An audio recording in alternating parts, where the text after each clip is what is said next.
Imagine walking through a deserted city.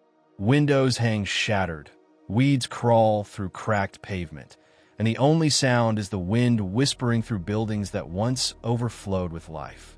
No footsteps, no laughter, just stillness. For most of us, this image is both unsettling and magnetic. Why? Because abandoned places are more than empty. They are echoes of ambition, reminders that even the most vibrant human creations can fall quiet. Around the world, there are more than 3,000 documented ghost towns in the United States alone, and thousands more scattered across every continent. Some are frozen in the moment of tragedy, others slowly buried by sand, ice, or vines, and a few still smolder from disasters of our own making. Each one tells the same haunting story. Where we once surged forward in the name of progress, we were eventually forced to withdraw. And when we did, nature never hesitated to step back in. Psychologists suggest our fascination with ghost towns comes from a powerful mix of fear and curiosity. On one hand, they confront us with impermanence, the uneasy truth that nothing we build will last forever. On the other, they invite us into a living mystery. What happened here? Who were the people who once worked, loved, and dreamed in these now hollow spaces? In this journey, we'll step into cities abandoned overnight, villages consumed by desert sands, and towns where fire or foliage still spreads in our absence. But beyond the ruins themselves, we'll uncover what they reveal about us, the fragile balance between human ambition and the relentless patience of nature. Because in every ghost town lies the same truth.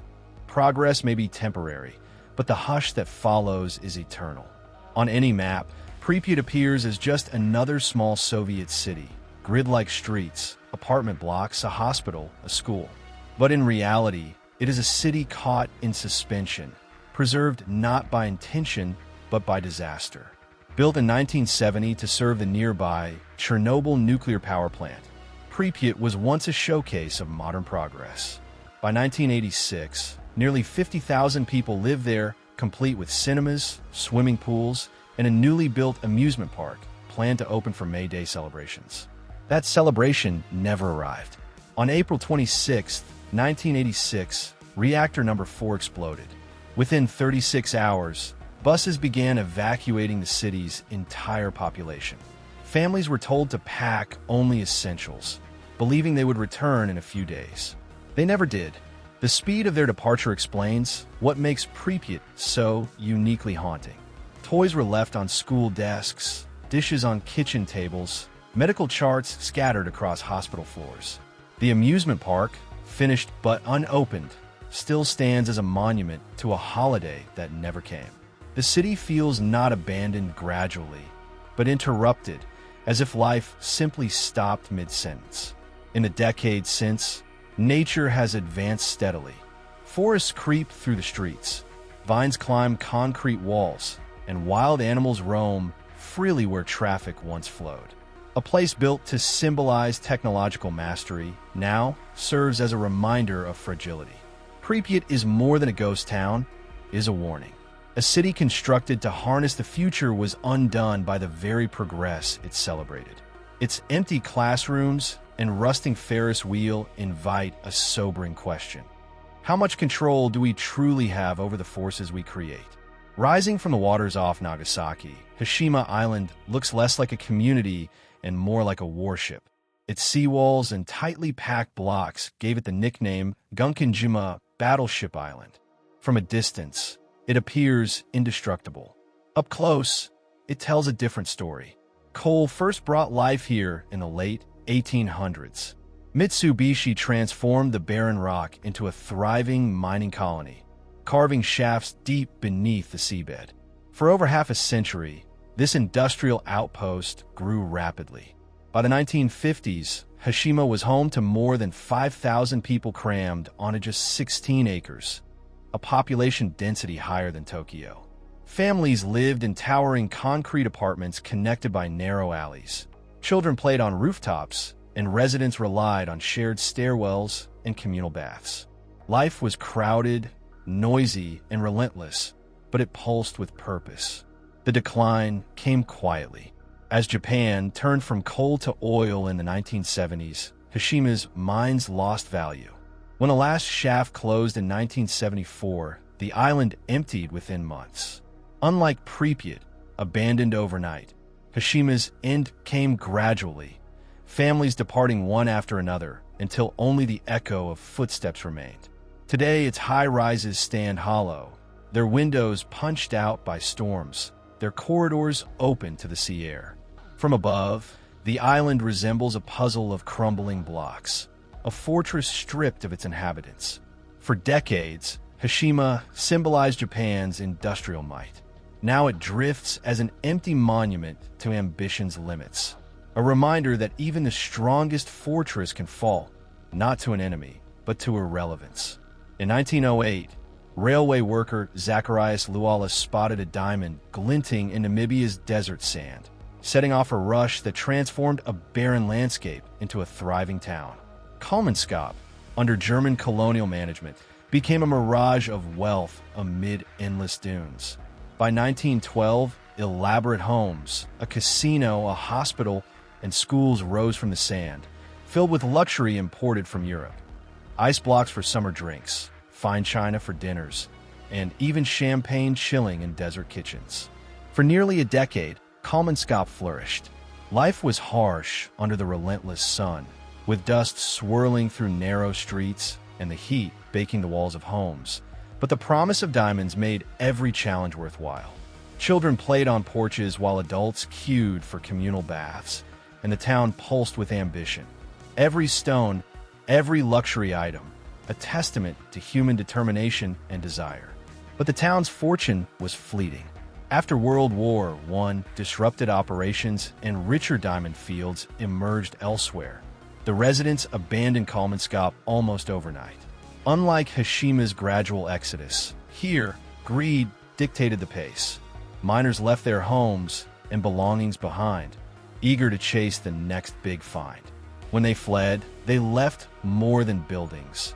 They left a moment frozen in time, a palace of wealth swallowed by the desert. Today, sand drifts through empty ballrooms, carpets of golden grains covering ornate furniture and personal treasures. The wind scours walls that once gleamed with paint, and the desert imposes its unrelenting presence. Kalmanskap stands as a testament to impermanence, proof that, in the end, the desert doesn't care about diamonds. It only cares about the sand. In small-town Pennsylvania, children once played on streets that now seem to breathe smoke and fire.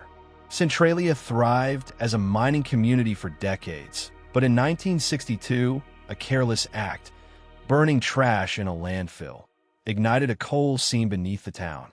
The fire, slow to start, soon became an unstoppable underground blaze that would smolder for generations. For 2 decades, residents fought to stay as the earth beneath them hissed and trembled. Smoke curled through cracks in roads and sidewalks. Sulfur stung the nose, and pockets of heat made certain spots nearly unbearable to touch. Some families refused to leave. One resident famously said he would go only when the ground opened up and swallow my front door. Despite official warnings and relocation efforts, stubborn persistence kept a handful of people rooted to the streets they had known since childhood. By the 1980s, the government began relocating the population, nearly 1,000 residents. And today, only 5 people remain.